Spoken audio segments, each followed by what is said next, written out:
इस कार्यक्रम के प्रायोजक हैं श्रीमान सुरेश जी जैन, श्रीमती शशि जी जैन, श्रीमान भरत जैन, श्रीमती मनीषा जैन, डॉक्टर राहुल जैन, डॉक्टर संध्या जैन, श्रीमान साकेत जैन, श्रीमती पूजा जैन, अनुभूति जैन, अर्णव जैन, अरिथ्या जैन, दृष्टि जैन, अकलंक जैन, समदर्शी जैन, अनुप्रेक्षा जैन, शिवपुरी, मध्य प्रदेश। यहाँ पर जय को अंत सुनिश्चित जानना।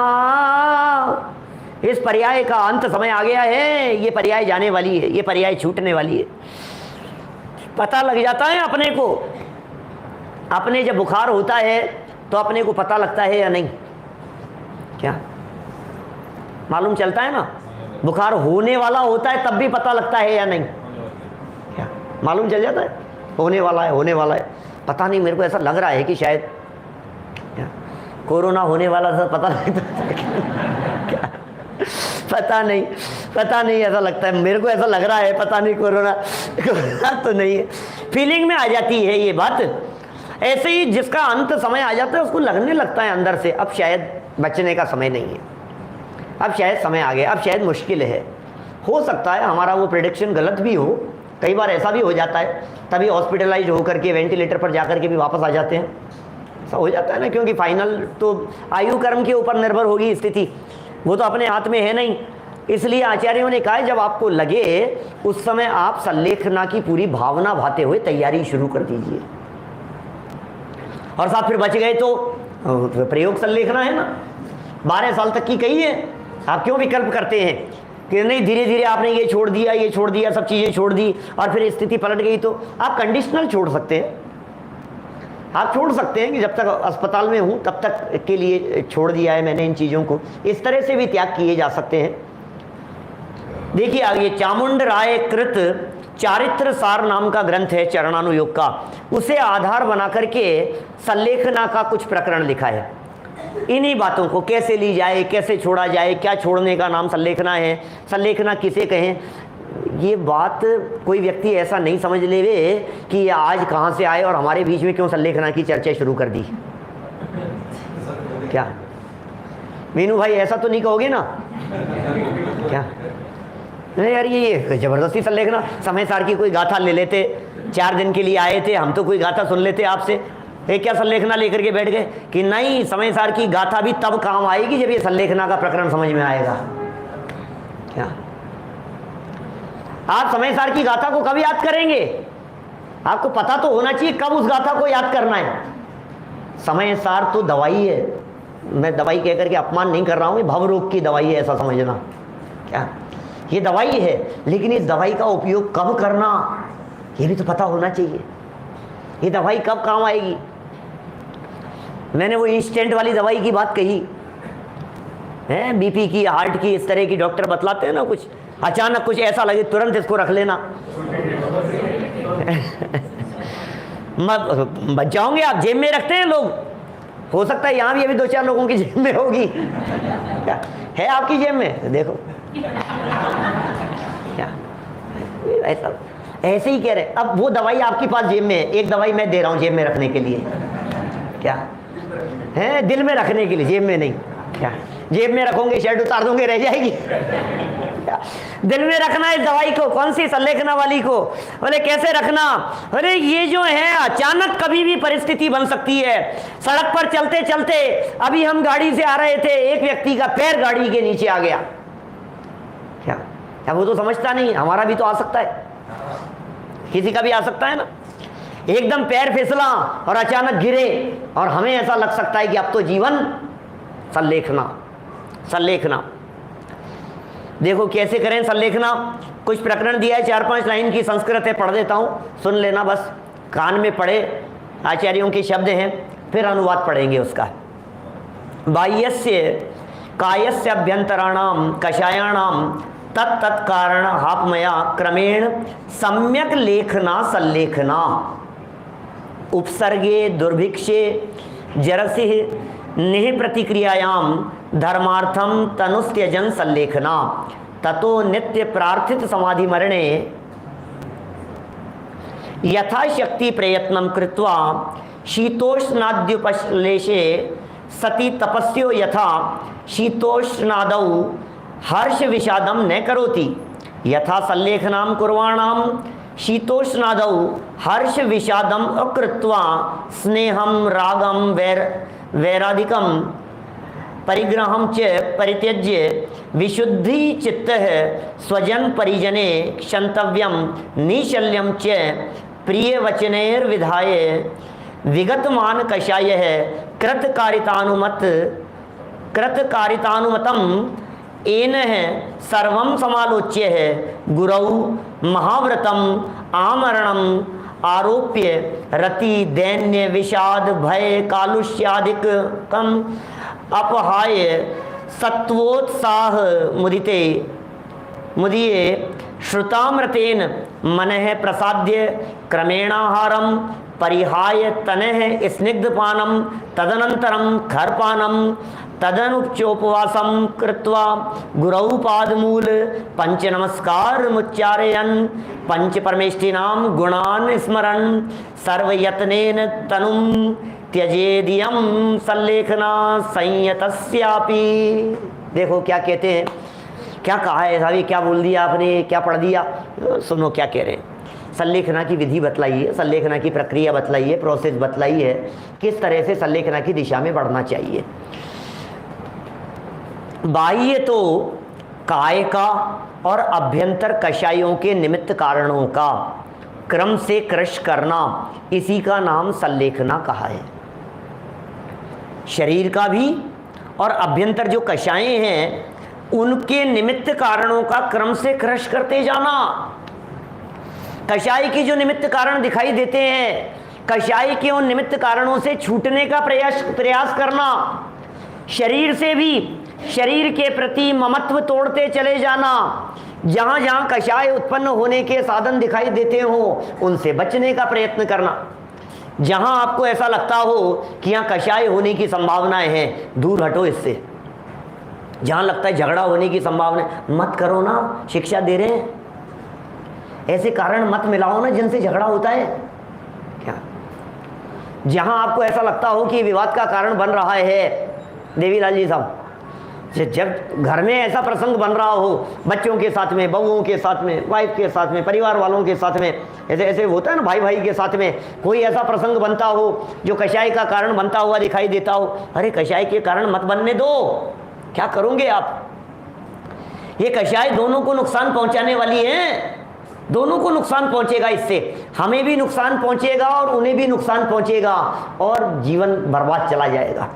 इसलिए बाह्य तो काय का और अभ्यंतर कषायों के निमित्त कारणों का क्रम से क्रश करना, इसी का नाम सल्लेखना है। आगे उपसर्ग के काल में परिचय आने पर, उपसर्ग आ जाए, परिचय की परिस्थिति बन जाए, या दुर्भिक्ष कहिए अकाल पड़ने पर, जीने में संशय होने पर, ये बहुत अच्छी बात है। ये जो सेंटेंस है ना, जीने में यदि संशय हो रहा है, पता नहीं जीऊंगा कि नहीं जीऊंगा, ऐसा अब तो ऐसा लग रहा है पता नहीं अब तो बहुत सब जिन जिन लोगों के बड़े ऑपरेशन हुए होंगे ना, उन लोगों से पूछो जरा किस किस के हुए हैं। यहाँ हुए किसी का है? विजय भाई, नीलेश भाई का कौन सा ऑपरेशन हो गया? स्टंट डला है, बाईपास, अच्छा बीच में सुना था शायद ऐसा की बात है। जिन जो ऑपरेशन थिएटर में जा रहे होते हैं ना, उनसे पूछो जरा हाल क्या होता है। क्या हमें ऐसा लगने लगता है क्या पता क्या होगा, क्या पता क्या होगा, क्या होगा मतलब क्या पता, बचूंगा कि आऊँगा वापस, क्या ऐसा लगने लगता है। अभी आपको कहते ना कि आपका ऑपरेशन होने वाला है, हार्ट का ऑपरेशन होने वाला है, किडनी का होने वाला है, कोई भी ऑपरेशन होने वाला है, और डॉक्टर कहेगी नहीं चिंता मत करो, तो भी अंदर से धक धक ऐसे चलती रहती है। अंदर जाते समय परिवार वालों से क्या करके जाता है, क्या पता भाई। मैंने कई लोगों से सुना है मैंने ये बातें। मैं कोई बातें अपने पास तो कुछ कहता ही नहीं हूँ, आप लोगों से सुनता हूँ, वही कह देता हूँ प्रवचन में। तो ये इन्होंने स्पष्ट कह दिया, जीने में संशय होने पर। जब आपको ऐसा लगना लगे कि जीने में संशय है, तो धर्म रक्षार्थ शरीर को छोड़ देना ही सल्लेखना कहलाती है। धर्म की रक्षा के लिए शरीर को छोड़ा गया है। इसका मतलब शरीर बना रहे, वो भी कब तक? जब तक हम धर्म साधन कर सकें। और शरीर छोड़ना भी किस लिए? कि धर्म साधन के लिए। पहले कहा था शरीर की रक्षा करना, और आप कह रहे हैं शरीर को छोड़ देना। तो रक्षा करें कि छोड़ें? बोले इट डिपेंड्स। क्या आत्मधर्म सद रहा है या नहीं? स्वभाव सन्मुख उपयोग लग रहा है या नहीं? ज्ञाय भगवान आत्मा याद आता है या नहीं? वो स्मृति से ये शरीर के चक्कर में विस्मृत होने लगे। बोले आग लगने दो इस शरीर को, मरे तो मरने दो, उपयोग खा रहा है हमारा, छूट जाए तो अच्छा है, खत्म हो गए, पीछा छूटे इसका, उपयोग जा रहा है ना बार बार में, अब क्या करें? बोले शरीर छूट जाने दो। कब तक नहीं छोड़ना? चल रहा है यार, क्या दिक्कत है? इलाज करा रहे हैं, घुटनों का ऑपरेशन कराया है, कोई बात नहीं, करा लो। दांत सही कराने हैं, करा लो। अब दांत खराब हो गया, तुम सल्लेखना ले लो, तो जबरदस्ती मरना है? दांत खराब हो जाने पर सल्लेखना का क्या लेना देना है?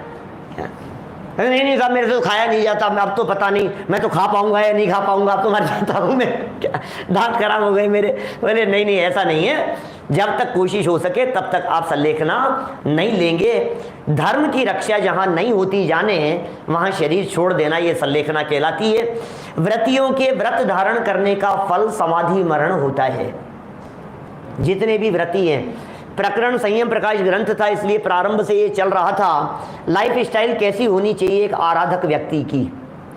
आराधना करने वाले, स्वाध्याय करने वाले आत्मार्थी व्यक्ति की लाइफ स्टाइल कैसी होनी चाहिए? त्याग संयममय जीवन किस प्रकार का होना चाहिए? ये सब बातें समझाई। व्रत लेने तक की बात कही, पहले सम्यक दर्शन की बात कही, फिर कहा सम्यक दर्शन पूर्वक ही व्रत सच्चे होंगे, फिर व्रत की बात कही, फिर सम्यक दर्शन पूर्वक सच्चे व्रत होंगे, फिर अणुव्रतों की बात कही, फिर गुण व्रत, शिक्षा व्रत की बात कही, फिर दूसरी प्रतिमा, फिर तीसरी प्रतिमा, फिर प्रतिमाओं की चर्चा करी। 11 प्रतिमाओं का विस्तार से वर्णन किया। अब ये कह रहे हैं जिस लेवल तक आ गए हो अंत भी समझ जाए, ये फल है। कौन व्यक्ति ऐसा होगा, आत्मार्थी व्यक्ति, जो ये चाहेगा कि हम ऐसे ही मर जाएं? हर व्यक्ति यही सोचता है ना। जैसे अभी दादा से बात करो, दादा यही कहते हैं, अरे लेखनी चलते चलते जीवन पूरा हो, इससे अच्छा और क्या होगा? प्रवचन करते करते मरे, इससे अच्छा और क्या होगा? एक सिपाही है, एक योद्धा है, वो युद्ध करते करते मरना चाहता है कि नहीं? तो हम भी यही चाहते हैं, जब तक चल रहा है तब तक चल रहा है, जब मरे इससे अच्छा और क्या होगा? चलने दो यही कार्य। आगे लिख रहे हैं, ये समाधि मरण यही व्रतों के धारण करने का फल है। व्रती पुरुष हमेशा यही भावना भाता है कि मेरी समाधि सम्यक प्रकार कब हो जाए, यही भावना भा रहा है। कब सम्यक प्रकार से समाधि हो, कब सम्यक प्रकार से समाधि हो। ऐसा मत सोचना बिल्कुल भी कि ये 20 साल बाद में आएगी, 30 साल बाद में आएगा, अपना तो समाधि का समय नहीं है भैया। हम उस दौर से गुजर करके आए हैं अभी पिछले 2 साल में, जिसमें हमने देखा है कि किसी भी व्यक्ति को कभी भी समाधि की जरूरत पड़ सकती है। क्या उस माहौल से निकल करके आए हैं ना हम। मैंने अब तो वो कहानी जैसी रह गई, आज के 30 साल बाद में, 40 साल बाद में सुनाओगे ऐसी कहानी। छोटे वारेल जी, क्या नाम है? अक्षत, बोलो ये कहानी सुनाएंगे 50 साल बाद। अरे तुम्हें पता है एक बार ऐसा समय आ गया था सन 2020 में, उस समय लाशें भिजती थी ऐसे ही पूरा देश एकदम बंद हो गया था। अरे देश नहीं, दुनिया बंद हो गई थी। कैसा समय आ गया था? सब घर बंद, सब हर चीज बंद, हर चीज बंद बंद बंद बंद बंद। कैसा समय आ गया था? मैं यहां से गया था, उस समय ऐसा ही समय था, है ना। 12 नवंबर को गया था मैं मुंबई से, आपके यहाँ से 12 नवंबर 2020 को। मार्च, नवंबर नहीं, मार्च, नवंबर क्यों बोल रहा हूँ मैं। 12 मार्च 2020 अष्टानिका पूरी करके यहाँ से गया था मैं। क्या, और यहाँ घोषणा करके गया था। 11 को गया था शायद, 11 को गया था, और 12 से मुझे मोक्ष मार्ग प्रकाशक लाइव शुरू करना था। पहले ही कह गया था मैं। क्या, सब लोगों को बोल करके गया था लाइव शुरू कर रहा हूँ कल से, और लाइव जिनको जुड़ना हो वो जुड़ जाना। और फिर 7 दिन बाद में तो फिर सबको जुड़ना ही पड़ा। क्या जो नहीं जिन्होंने सोचा होगा हाँ पंडित जी कहते रहते हैं क्या देखिए क्या कह रहे हैं यहाँ, हर्ष विषाद नहीं करना। जरा देखिए, व्रती पुरुष हमेशा यही भावना करता है कि मेरी समाधि सम्यक प्रकार कब हो जाए, हमेशा यथाशक्ति प्रयत्न करता ही रहे, शीत उष्ण धूप वर्षा का परिचय सहता ही रहे, शीत उष्ण में हर्ष विषाद नहीं करे। भावना भारे महावीर जी साहब ऐसी भावना भारे हैं, माने सर्दी गर्मी में कोई हर्ष विषाद नहीं, शांति पूर्वक संलेखना की तरफ ही जिसका ध्येय बना रहे। किसी से हर्ष विषाद स्नेह बैर हो तो उसे छोड़ देता है।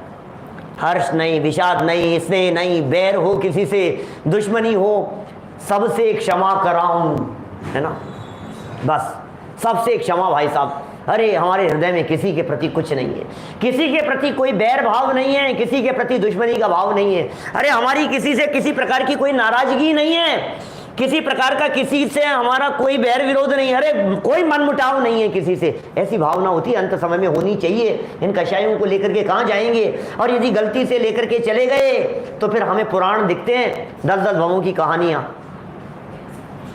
उपसर्गों की कहानियां, दुश्मनी निकालते हैं अगले जन्मों में जा करके, नरक में जा करके भी दुश्मनी निकालेगा, त्रियंज में भी चला गया तो दुश्मनी निकाल लेगा।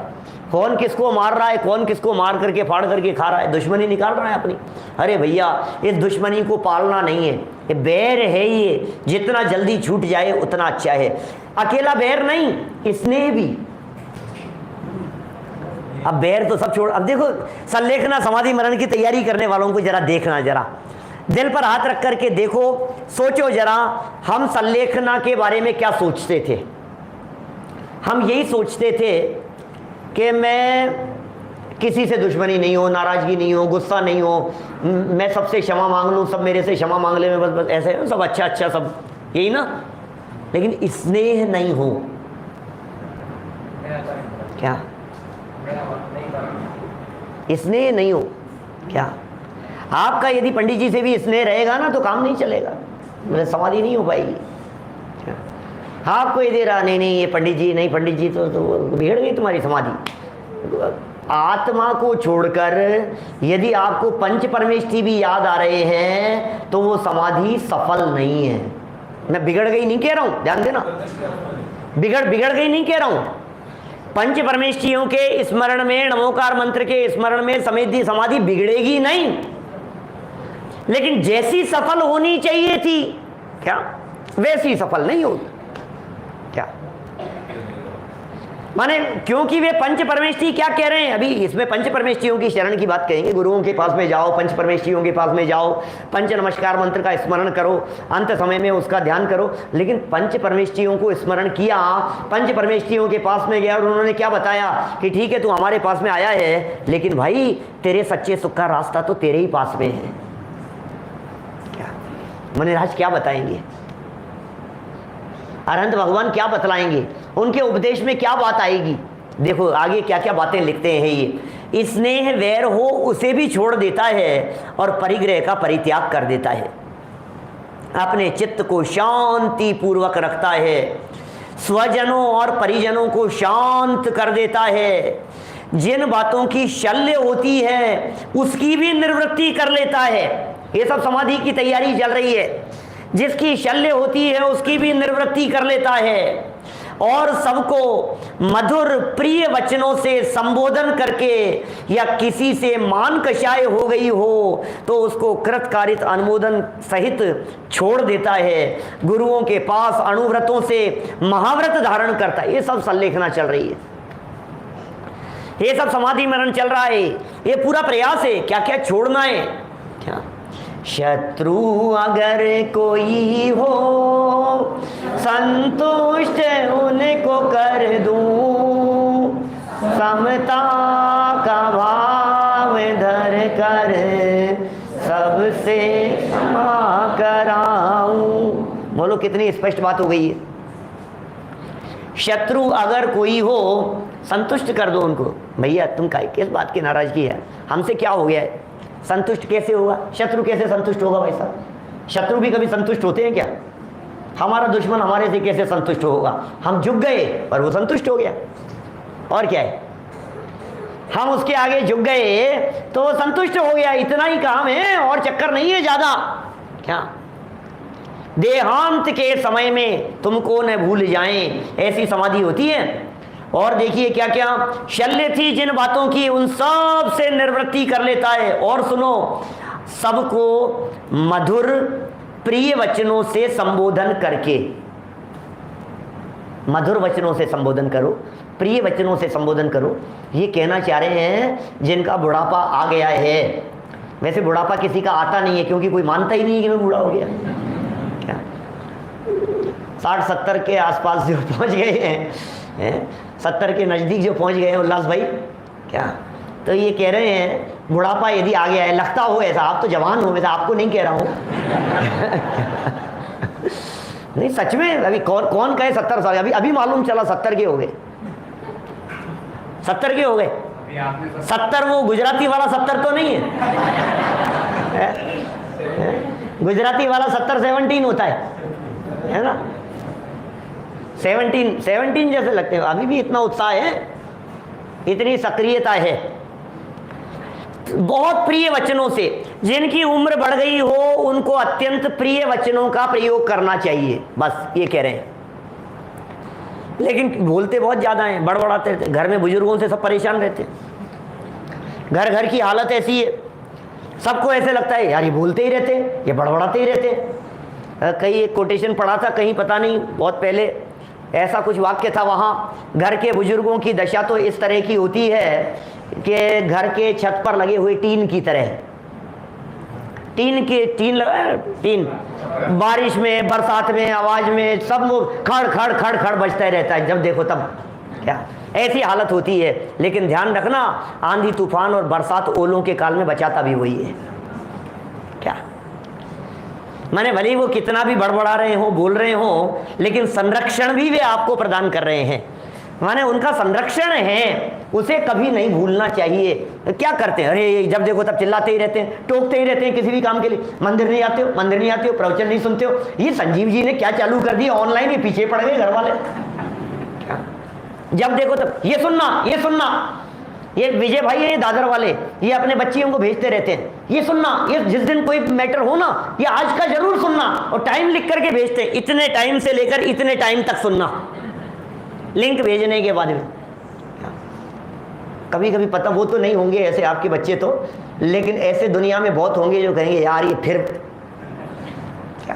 पीछे पड़ गए। भैया 5 मिनट का रहता है इसलिए सुन लेते हैं। क्या देखिए, प्रिय मधुर वचनों से संबोधन करके, या किसी से मान कषाय हो गई हो तो उसको कृतकारित अनुमोदन सहित छोड़ देता है, और गुरुओं के पास अणुव्रतों से महाव्रत धारण करता है। अंतिम एक पैराग्राफ और लेंगे, 2-4 मिनट बस। दैनिक विषाद, बीच में कम भी तो हो गए थे, मेरे ही काटोगे वो भी।